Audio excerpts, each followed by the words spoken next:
تخيلي لو قلتلك إن في 13 فكرة بسيطة جدا، لكن لو طبقتيهم بجد ممكن يغيروا حياتك بالكامل خلال فترة قصيرة جدا. أفكار هتخليكي أقوى وأذكى وأكتر ثقة في نفسك، وهتساعدك توصلي لأحلامك أسرع بكتير مما تتخيلي. وأنا عن نفسي لما طبقتهم فعلا حياتي اتغيرت 180 درجة. المشكلة إن أغلب الناس عارفين إن حياتهم محتاجة تتغير، لكن مش عارفين يبدأوا منين. وعلشان كده في الفيديو ده هشارك معاكي 13 فكرة من أقوى الأفكار اللي ممكن تنقلك من مكان لمكان تاني أفضل بكتير. أنصحك تسمعي الفيديو للآخر، لأن كل فكرة منهم ممكن تكون هي النقطة اللي كانت ناقصة في حياتك طول الوقت. يلا بينا نبدأ ونكتشف إزاي تغيري حياتك للأفضل خطوة بخطوة. وأول فكرة معانا هي إنك تطبقي قانون الراحة النفسية. الانسحاب من الفوضى ده ما يتقدرش بتمن. عارفة ايه اكتر حاجة بتستنزف طاقتنا من غير ما ناخد بالنا؟ الفوضى. مش شرط فوضى المكان، ممكن تكون فوضى اشخاص، فوضى نقاشات، فوضى اخبار سلبية بنتابعها، او حتى فوضى افكار جوه دماغنا. كتير من الناس فاكرة ان لازم ترد على كل شخص، وتشارك في كل نقاش، وتبرر كل موقف، وتصلح كل مشكلة حواليها. لكن الحقيقة ان السلام النفسي بيبدأ أول ما تعرفي إمتى تنسحبي. لما تبعدي عن الخناقات اللي ملهاش فايدة هتحسي براحة. لما تبطلي تراقبي حياة الناس وتقارني نفسك بيهم هتحسي براحة. لما تبعدي عن الأشخاص اللي طول الوقت بيصدرولك طاقة سلبية أكيد هتحسي براحة. الانسحاب ده مش ضعف، بالعكس أحيانا بيكون قمة القوة، لأن الشخص القوي مش هو اللي يكسب كل معركة. الشخص القوي هو اللي يعرف أي معركة تستحق الدخول فيها، وأي معركة تستحق التجاهل والانسحاب. اسألي نفسك دلوقتي، ايه الحاجة او الشخص او الموقف اللي عامل فوضى في حياتي ومحتاجة ابعد عنه؟ ممكن يكون قرار صغير جدا النهاردة يوفر عليك شهور او سنين من التوتر والضغط النفسي. وخليكي فاكرة دايما ان مش كل حاجة تستحق الرد عليها، ومش كل شخص يستحق انك تشرحي له وتبرري له، ومش كل معركة تستحق المشاركة فيها. احيانا الراحة النفسية كلها موجودة في كلمة واحدة: ان ننسحب بهدوء.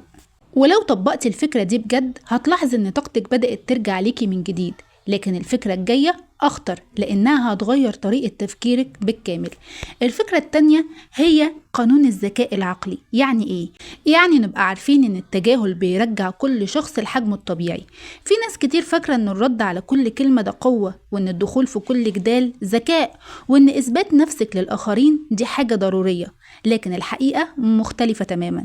أحيانا أقوى رد ممكن تعمليه هو إنك ما ترديش أصلا. بالظبط زي ما سمعتي كده. في حياتنا بنقابل أشخاص بيستفزونا، بينتقدونا، أو بيحاولوا يجرونا المشاكل وصراعات ملهاش أي قيمة. وكل ما بنديهم اهتمام أكتر كل ما بيكبروا في حياتنا أكتر من حجمهم الحقيقي. لكن أول ما بتتجاهلي بتكتشف إن الشخص اللي كان شاغل تفكيرك طول الوقت ما بقاش ليه نفس التأثير، لأن الاهتمام هو الوقود، ولما الوقود ده ما بيبقاش موجود التأثير بيضعف. التجاهل هنا مش معناه تكبر أو قلة احترام، لأ، المقصود هو إنك تكوني ذكية في اختيار معاركك. مش كل كلمة تستحق ترد عليها، ومش كل رأي يستحق نقاش، ومش كل شخص يستحق جزء من وقتك وطاقتك. اسألي نفسك، كم مرة زعلتي بسبب تعليق سخيف من شخص؟ وكم مرة ضاع يوم كامل منك بسبب شخص مستفز قالك كلمة ملهاش لازمة؟ الشخص الناضج بيفهم ان راحته النفسية اهم من الفوز في اي نقاش مع اي ناس عقلها صغير، وبيفهم ان بعض الاشخاص مش محتاجين منه رد، هما محتاجين بس انه يتجاهلهم.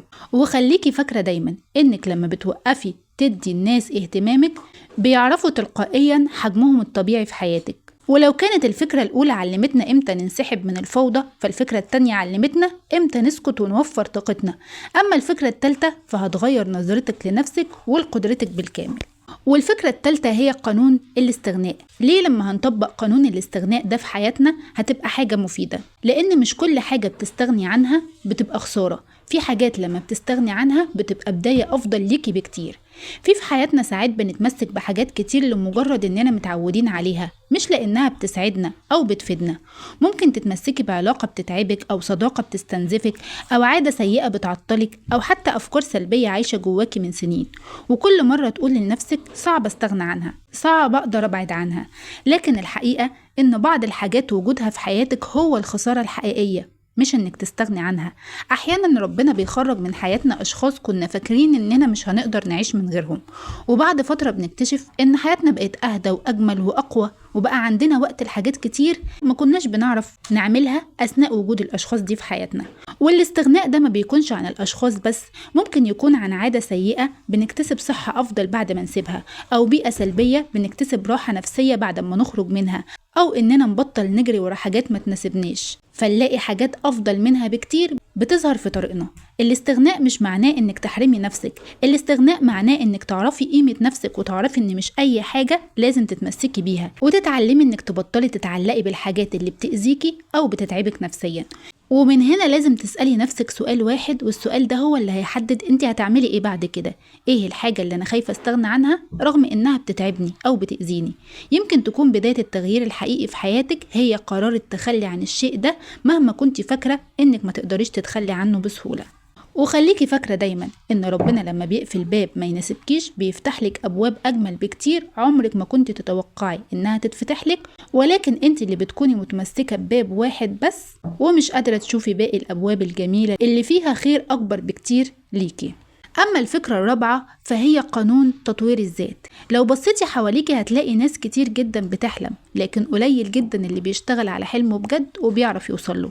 كل الناس نفسها تنجح، لكن مش كل الناس مستعدة تدفع تمن النجاح ده. كل الناس عايزة حياة أفضل، لكن مش كل الناس مستعدة تتعلم وتتطور وتصبر على الطريق. علشان كده دايما هتلاقي عدد الناس المحبطة الفاشلة اللي مش عارفة توصل لأحلامها كتير، لكن الناس الناجحين قليلين. لأن الناس اللي مش ناجحة ومش عارفين يوصلوا لأهدافهم حياتهم مليانة بالأعذار ومليانة بالتسويف ومليانة بالناس اللي بتقول هبدأ بكرة والوقت مش مناسب وأنا مش محظوظ. أما الناس الناجحة قليلين لأن نجاحهم محتاج التزام واستمرار وإصرار. الفرق بين الشخص العادي والشخص الناجح مش الذكاء بس ولا المال بس ولا الحظ بس. الفرق الحقيقي إن الناجح قرر إن هو يتطور كل يوم ويتعلم حاجة جديدة حتى لو كانت بسيطة. يلا خدي القرار وما تفضليش قاعدة مستنية المعجزة اللي تحصل تغير حياتك. اتعلمي مهارة جديدة، شوفي حاجة مفيدة، تابعي فيديوهات تحفيز، فيديوهات تعلمك ازاي تبقي افضل. استثمري في عقلك اكتر ما بتستثمري في اي حاجة تانية. تخيلي لو اتحسنتي كل يوم 1% بس، بعد سنة كاملة هتكوني شخص مختلف تماما عن اللي انت عليه دلوقتي. ما تقارنيش نفسك بحد، قارني نفسك بنسختك القديمة، واسألي نفسك كل يوم انا اتعلمت ايه النهاردة وازاي ابقى احسن من امبارح. أما الفكرة الخامسة فهي قانون إثبات نفسك.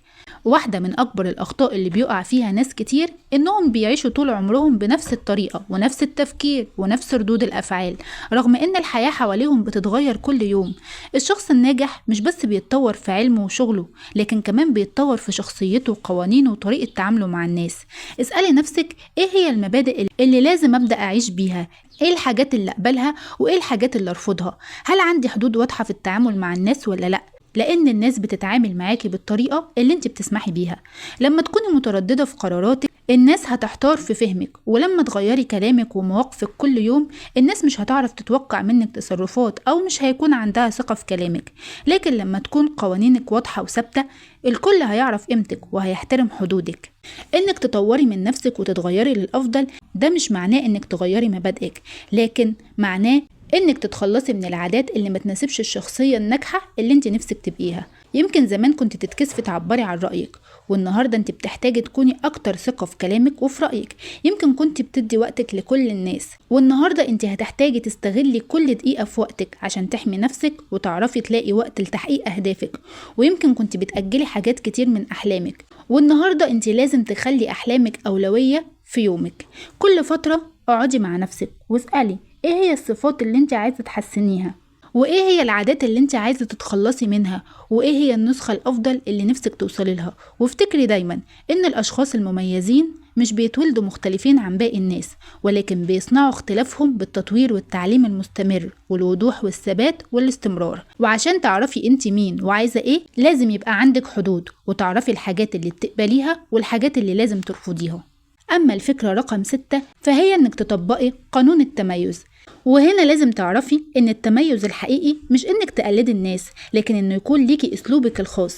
لما تطوري نفسك باستمرار وتعملي الحاجة بطريقتك هيبقى ليكي بصمة تميزك عن أي حد تاني. يعني معنى الكلام ده إنك ما تقلديش أي حد، انت يبقى ليكي طابع وشخصية تعمليها لنفسك، وساعتها الناس مش هتشوفك نسخة من غيرك، لكنها هتفتكرك لأنك مميزة ومختلفة.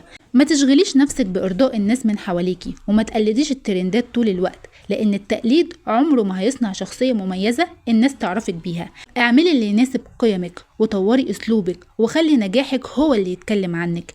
وافتكري دايما إن الشخص المميز ما بيجريش ورا الناس، بيركز على نفسه، فبيبقى هو الشخص اللي بيلفت نظر الجميع ليه.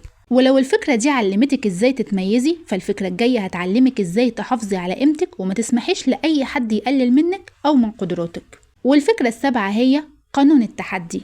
والهدف من الفكرة السابعة دي إنك تفهمي إنه محدش بيبدأ كبير، لكن كل شخص ناجح بدأ بخطوة وبعدين استمر لحد ما الناس اعترفت بقيمته. لو عندك حلم ما تخافيش من المنافسة، وما تقوليش هو أنا اللي هنجح يعني وسط دول. ممكن تنجحي وتبقي أفضل كمان من الموجودين، وخلي شغلك هو اللي يتكلم عنك. النجاح مش إنك تثبتي إنك أفضل من غيرك، النجاح إنك تطوري نفسك كل يوم. اصبري وتعلمي واشتغلي بإخلاص، ومع الوقت هتلاقي لنفسك مكان بين المتميزين، ومش بعيد كمان تكوني أفضل شخص مميز. وفي حاجة مهمة جدا أنا اتعلمتها، صدقيني، الناجحين مش هم الأذكياء، ولا هم اللي معاهم فلوس، ولا هم اللي دايما الحظ بيساعدهم.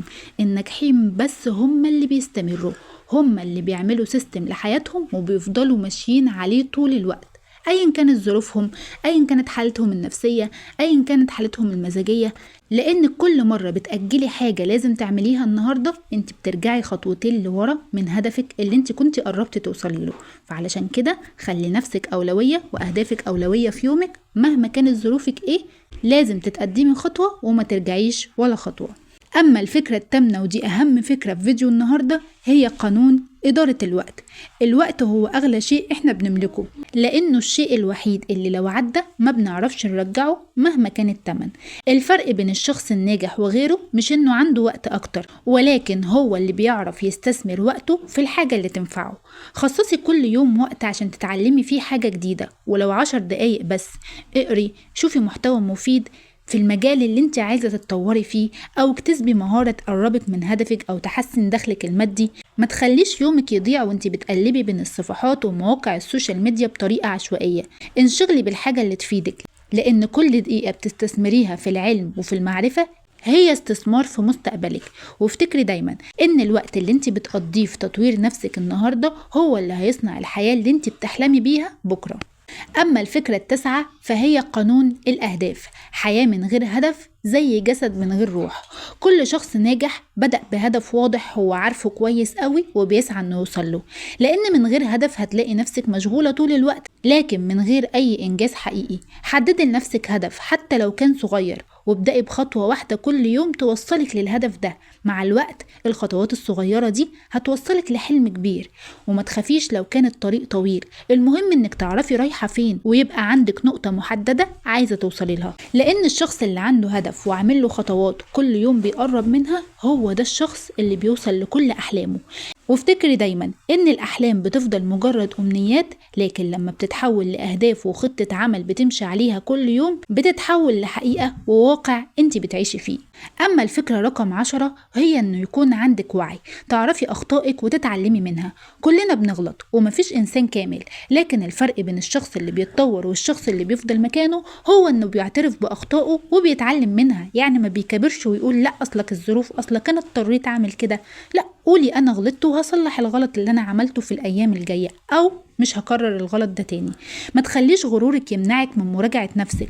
كل موقف مر بيكي سواء نجحتي فيه أو فشلتي، سواء كنتي غلطانة أو على حق، اسألي نفسك ايه الدرس اللي أنا اتعلمته. لأن الغلط مش نهاية الطريق، الغلط بيبقى بداية النضج لو فهمنا سببه ومكررناهوش تاني. وافتكري دايما ان الشخص الواعي ما بيخافش من الاعتراف بخطأه، لكن بيخاف انه يكرره من غير ما يتعلم منه. أما الفكرة رقم 11 إنك تتعلمي من تجاربك اللي فاتت. كل تجربة صعبة مرينا بيها كانت بتعلمنا درس عمر الكتب ما كانت هتعلمه لنا. الفشل والخذلان والتعب كلها مش نهاية، لكن دروس بتخلينا أقوى وأنضج.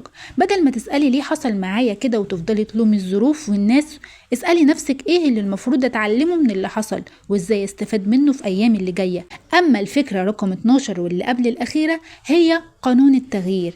لو ما تغيرتيش انت بتخسري حياتك.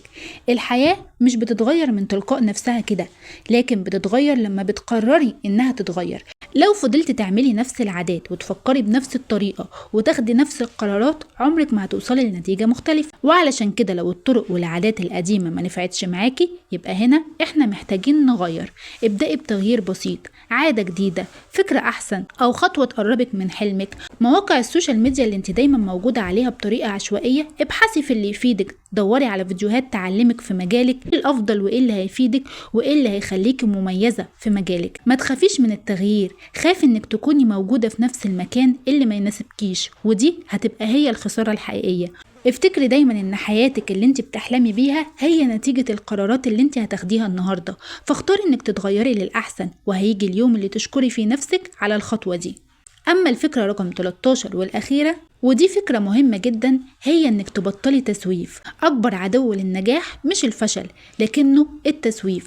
كتير مننا بيقضي وقت طويل جدا بيفكر في المشكلة ويخاف من الخطوة ويأجل القرارات لحد ما الفرصة تضيع منه. بدل ما تضيعي وقت وانت بتسألي ليه حياتي صعبة، اسألي ايه اول خطوة اقدر اعملها دلوقتي بأقل الامكانيات اللي في ايدي.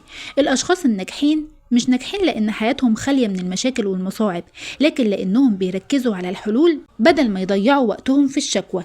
ودي كانت 13 فكرة، يمكن واحدة منهم تكون هي نقطة التحول في حياتك. ما تحاوليش تطبقيهم كلهم مرة واحدة، اختاري فكرة واحدة وابدأي بيها من النهاردة، ولما توصلي لنتيجة حلوة فيها ابدأي في الفكرة اللي بعدها. ولو الفيديو ده عجبك وحسيت انه مفيد، ما تنسيش تشاركيه مع اصحابك، يمكن يكون حد فيهم محتاج يسمعه. واكتبي لي في التعليقات انهي فكرة لمستك اكتر. وبكده يكون خلص فيديو النهاردة، بس كلامنا مع بعض عمره ما هيخلص. استنوني في فيديو جديد قريب جدا. استودعكم عناية الله، والسلام عليكم ورحمة الله وبركاته.